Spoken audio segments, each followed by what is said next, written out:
Advocate chamber for legal help पर एक मुलाकात का सिलसिला लगातार जारी है। उसी कड़ी में आज हम आपको लेकर चलते हैं एक ऐसे अधिवक्ता के पास जिन्होंने बहुत ही कम समय में सरकारी वकील तक का सफर तय किया। तो बने रहिए हमारे साथ और देखिए हमारे सहयोगी ज्ञान प्रकाश की खास कानूनी जानकारी से कराएंगे रूबरू, जिससे आप हैं अनजान। नहीं भटकना पड़ेगा दर बदर न्याय की गुहार के लिए, क्योंकि हर संडे होगी सीनियर अधिवक्ता से कानूनी मुलाकात। आइए जानते हैं एक कानूनी मुलाकात में एक ऐसे सब्जेक्ट के बारे में जिस सब्जेक्ट पर हमारे दर्शकों ने कमेंट कर एक सलाह दी कि इस विषय पर भी कानूनी जानकारी देनी चाहिए।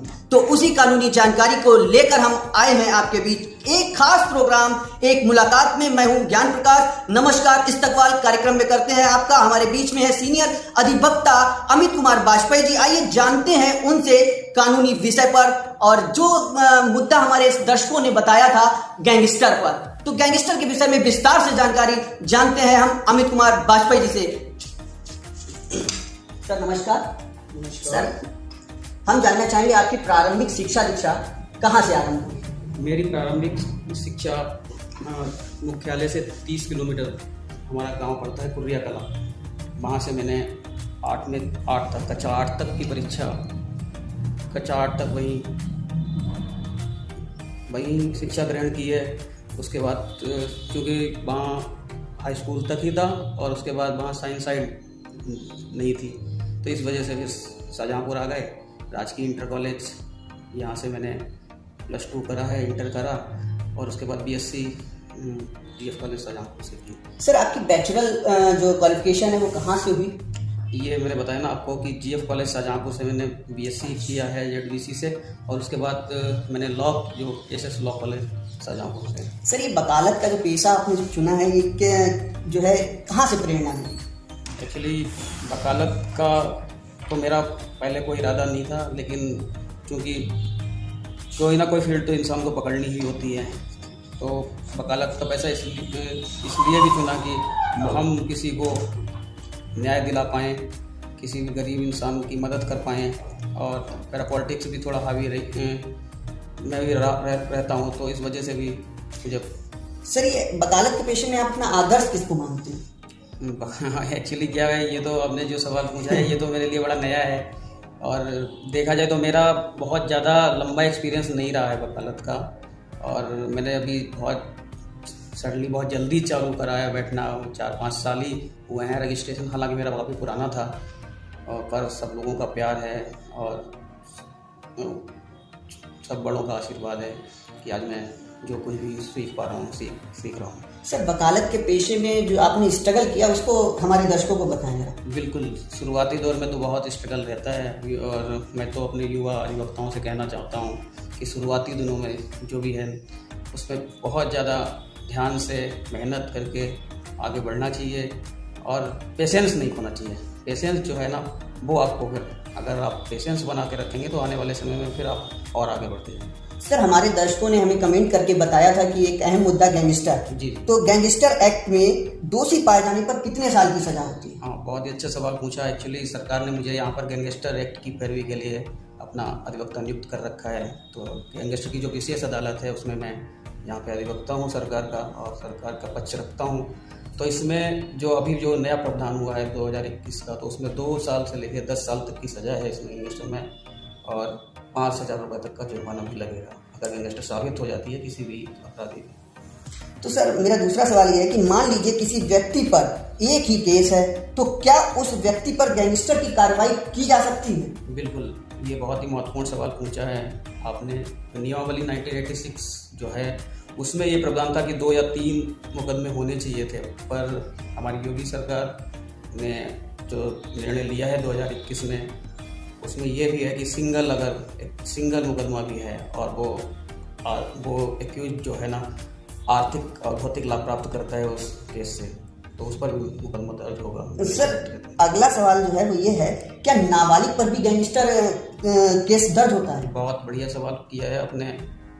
निश्चित ही पहले जो प्रावधान था उसमें नाबालिग का केस दर्ज नहीं होता था, पर जो 2021 में फिर से संशोधन हुआ है और संशोधन के तहत गंभीर अपराधों के मामलों में जिला मजिस्ट्रेट जी का रिकमेंडेशन लेना पड़ेगा और उसके बाद नाबालिग पर ही मुकदमा चलाया जा सकता है। सर अहम सवाल, आखिरकार गैंगस्टर की कार्रवाई कौन करता है?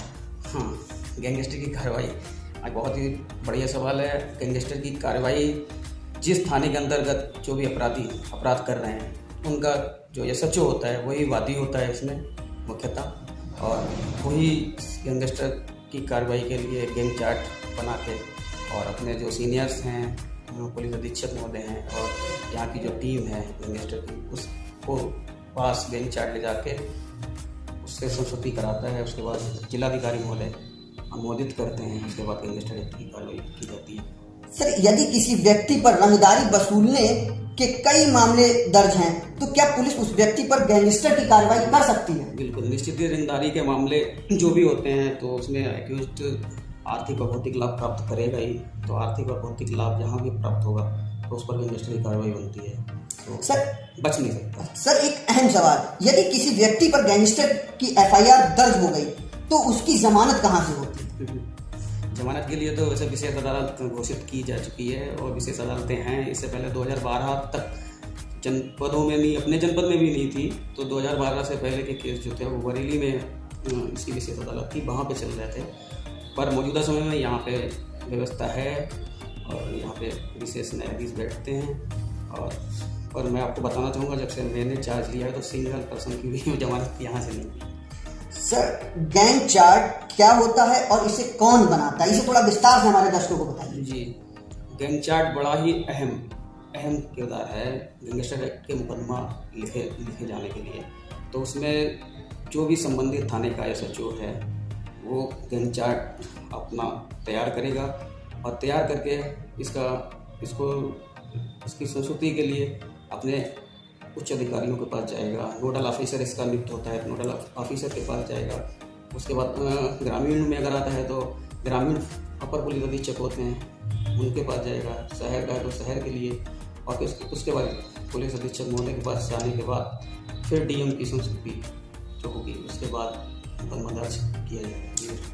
सर गैंगस्टर एक्ट के केस में आरोपी के बरी होने के कितने % चांस होते हैं? ये तो बहुत ही महत्वपूर्ण सवाल है और इसमें यही है कि 2 पहलुओं पर विचार किया जाता है। एक तो गैंग चार्ट में जो वर्णित मुकदमे हैं, अगर कोई भी अपराधी उसमें दोष मुक्त हो जाता है तो न्यायालय विचार करेगा कि ये छोड़ा जाए। और दूसरा ये है मेरिट के आधार पर जो गवाहों के बयान होंगे और उनके आधार पर जो न्यायालय है विचार करेगा कि ये छोड़ने लायक है मामला या इसे सजा के लिए पर्याप्त। सर एक अहम सवाल, अगर किसी पर पुलिस ने फर्जी तरीके से गैंगस्टर के तहत एफआईआर कर दी है तो क्या वह व्यक्ति जिला अधिकारी से न्याय की गुहार लगा सकता है? जी, बहुत ही बढ़िया सवाल है और ये सबको जानकारी में भी होना चाहिए कि हाँ, इन द इन्वेस्टिगेशन अगर किसी को लगता है कि मुझे गलत तरीके से गैंगस्टर एक्ट में किसी एसएचओ ने किसी ने फांस दिया है तो उसके लिए वो माननीय जिलाधिकारी महोदय के यहाँ अपना प्रार्थना पत्र दे सकता है और उसके आधार पर इन द इन्वेस्टिगेशन वहाँ से जो भी मिलेंगे दिशा निर्देश उनके अनुसार और आईओ जो जांच करेगा तो उसमें अगर उसको दोषी नहीं पाया जाता है तो निश्चित उसका नाम हटाया जा सकता है। और लगता है कि एसएचओ को किसमें और नाम भी वृद्धि करी जा सकती है तो वो भी हो सकता है। सर हमारा अंतिम सवाल जो है वो बहुत ही इम्पोर्टेंट है और वो ये है कि गैंग चार्ट किसके द्वारा बनाया जाता है और गैंग चार्ट की मंजूरी कौन देता है? बहुत बढ़िया सवाल है। गैंग चार्ट पर ही गैंगस्टर एक्ट का पूरा मामला टिका होता है, तो इसलिए गैंग चार्ट बहुत ही महत्वपूर्ण है। और गैंग चार्ट को हमेशा जो वादी है और जो एसएचओ रैंक का अधिकारी है उससे नीचे का कोई भी अधिकारी ना तो गैंग चार्ट बना सकता है और ना ही इस गैंगस्टर एक्ट की कोई भी विवेचना भी जो होती है वो भी इससे नीचे का अधिकारी नहीं कर सकता है। और इसकी आपको और एक बात बता दें कि इसकी जिस थाने पर मुकदमा लिखा जाएगा उस थाने पर गैंगस्टर एक्ट की विवेचना नहीं होगी। तो संबंधित थाना जो नोडल अधिकारी जो होगा वो बताएगा कि ये केस कहाँ जाएगा, किस थाने जाएगा और वहीं से इसकी इन्वेस्टिगेशन होगी। और आपको लोगों ने देखा भी होगा इस समय जो बुलडोजर चल रहे हैं और वो जो लोगों की संपत्तियाँ अपराधियों की जब्त हो रही हैं वो सब इसी एक्ट के तहत हो रही हैं। सर, हमारे युवा अधिवक्ताओं के लिए आप और हमारे दर्शकों के लिए आप क्या संदेश देना चाहेंगे?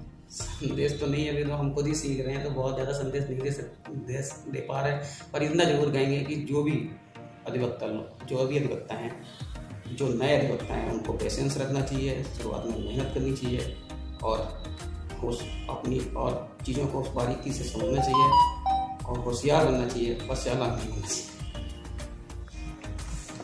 तो आपने देखा, हमें एक सलाह दी गई थी कि गैंगस्टर एक्ट के बारे में कुछ जानकारी दी जाए। हमारे बीच में गैंगस्टर कोर्ट में सरकारी अधिवक्ता अमित कुमार वाजपेयी जी मौजूद हैं, जिन्होंने आपको गैंगस्टर एक्ट के बारे में लगभग विस्तार से जानकारी दी, एक खास प्रोग्राम में जानकारी दी और अवगत कराया कि गैंगस्टर क्या होती है, कब, कैसे, क्यों और गैंग चार्ट कौन बनाता है, कैसे लागू होता है और क्या सजा का प्रावधान है। मिलते हैं अगली बार एक नई शख्सियत के साथ, नए मुद्दे पर। आइए देखेंगे कि क्या होगा अगला टॉपिक और कौन होगा हमारा नया मेहमान।